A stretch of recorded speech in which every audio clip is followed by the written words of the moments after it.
Hello gamers, update beta just dropped right now, at least it's not like 9:30, and I'm gonna make a nice video about the WORTOX skill tree that has been announced and is in beta. If you're asking about the Wendy and Walter one, who freaking cares about Walter? And Wendy is just like, wow, Wendy got a skill tree? I'm really surprised. But yeah, WORTOX's seemed pretty good and also seemed the most interesting, so we're gonna check that out. But I do have to actually unlock WORTOX as a character, because I don't have him. Now this is what his skill tree looks like, and it is supposed to represent a scale of being naughty and nice, which is so sweet. I generally think the nice side is way better, but I will explain in detail why. But pretty much, if you pick perks from the nice side, they will go to your nice affinity. It doesn't really affect your Shadow or Lunar, but you will get increased healing and increased something or other from that. And then naughty perks are more damage and stealing and naughty stuff, and it will like decrease soul healing or something. I'll explain it all, but pretty much that's how it works. And then the Lunar and Shadow Affinity or whatever, they're whatever. Interestingly, there are a bunch of pan flute perks like increasing sleep duration and random playing, which I think is really funny. I didn't get it to work at all in my video though. I have no idea how that one functions. And also, being able to de-aggro creatures after you blow your pan flute, which I think is really cool, and I'm kind of glad they gave some pan flute buffs. I feel like that'll be great for Crab King and Bee Queen especially. Of course, you got the scales. And now time to dive into the affinities, which are obviously locked by Celestial and Champion. But pretty much they have to do with his naughty perks, I think, and it's kind of weird. Planar damage and rifts don't even matter anyway, so let's not get into that stuff. Let's talk about the nice tree. First of all, souls will now increase your movement speed for a little bit after soul echoing. That seems pretty good. This one skill is about like the more you have your map explored, the less expensive it is to soul hop across the map, which is cool. And the other one, I think it's just you can use your soul echo a little bit more, which is pretty cool. I don't play WORTOX, so I don't know what that means. You can now make another sort of version of a Telltale Heart, which I totally thought was going to be a Wendy thing, and I think it just revives 2 people at once or something. But what I found a way better use for it later in the video, and it can like pretty much store souls. It's made with 10 whole souls though. I think it brings people across the map. Its description is pretty vague, and I don't have another person to test this, but I'm sure it's useful. Now then, the OP stuff is this other brand.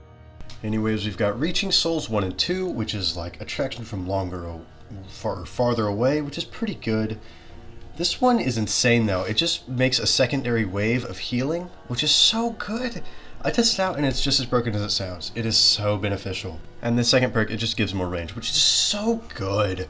It is so good. And then this is just, you get more healing and hunger and stuff from eating souls. It is so broken. Nice is so good. You're literally just the team medic. You get the amputator taunt that like heals everybody. These naughty skills, or the naughty skills, are pretty weird. You can make a knapsack, which is kind of good, I think. You can make a soul jar, which is pretty excellent. It's pretty much like just like another item inventory space. You can put a bunch of souls in there, and you can have multiple. You cannot use abilities out of there though.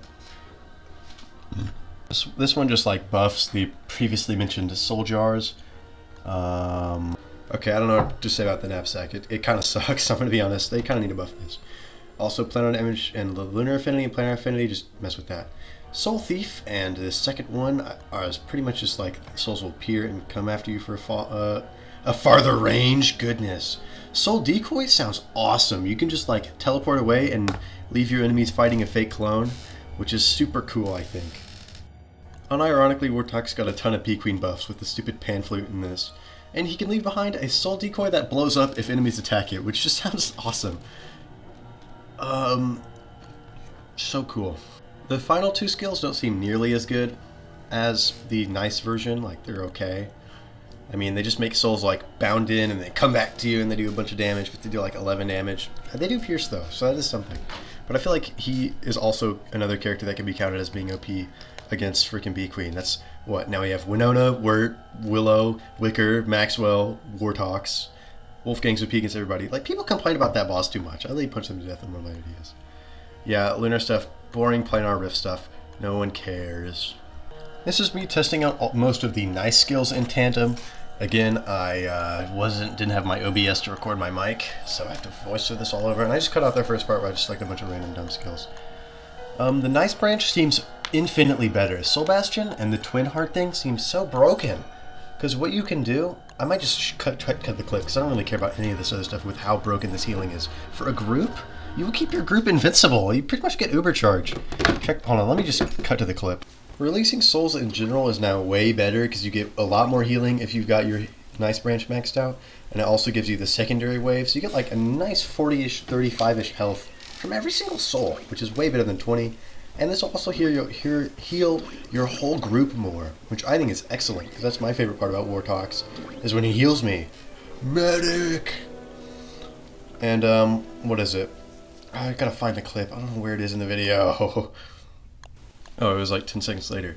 Anyways, pretty much one of these skills allows you to squeeze the Telltale Heart to release all of its souls at once. And you know where this is going. Look at this. You just release like 10 souls and they all heal you for like 400 health as a group. That is so broken. Dude, I can just see, like, during a boss fight, if you just pop this, you could just probably spam this during Fuel. Just bring a couple of these for Fuel Weaver. If any of your team gets low, heal them all up to full. Like, what? Look how fast I got to full health and there's still souls to spare. And you can probably just store a bunch of these. I don't think there's a limit to how many you can store at once. You could just have like 1,000,000. Crazy stuff. Anyway, now to the naughty side. Yeah, like look at this. I just got like 5 and that's like 1,000 health.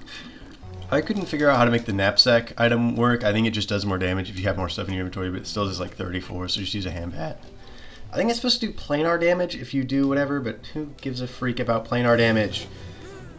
This skill will make like souls bound back and come into you, or one of the naughty skills, and they will like pierce and do damage, I think. But really it's not that good, and I think decoy is way, way, way better, but you do have to unlock some naughty skills. Yeah, knapsack is mid. Soul piercing is okay, I guess. Like, it's kind of good, but I don't think it'd ever help in a boss fight, or maybe if I'm fighting a swarm of butterflies, maybe the soul piercing would be really good, which is what I do next. I assume the purpose of this is just nice chip damage, as I assume this is never going to kill anything. You're never going to be able to like shred a crowd with this, except for like butterflies, as you can see. But it is still a nice perk, I guess. I don't think the naughty bonuses really make it worth, though, if I'm being honest. But the real cool thing I've been talking about whole video is these decoys. Let me show. These decoys do a nice like 25-ish damage, and they have a pretty long cooldown. I think... I can't even tell what the cooldown is here. But yeah, if you're aggroing a ton of enemies at once, you can just TP away and leave a nice little boogie bomb pretty much. Look, see, my WORTOX laughs, he blows up for tons of crowd damage, which is good. But again, it's not that good. It's only 25, which like... Oh wait, I know this is going to be great for Moonstorms because all the birds only have 10 HP. Oh my gosh. WORTOX is the new Moonstorm meta. Anyway, yeah, even if when I kill a spider in a whole crowd of them, this Pierce only kills like 3 or 4. I assume if you're able to blow up a ton of enemies at once and have a big swarm of souls coming at you, then it would be really good. But I guess it's okay. Anyway, that's all of it for the WORTOX skill tree. I bet I got my video out first. No, Amistari better not have beat me to this one. I'm so fast. Thank you for watching, gamers.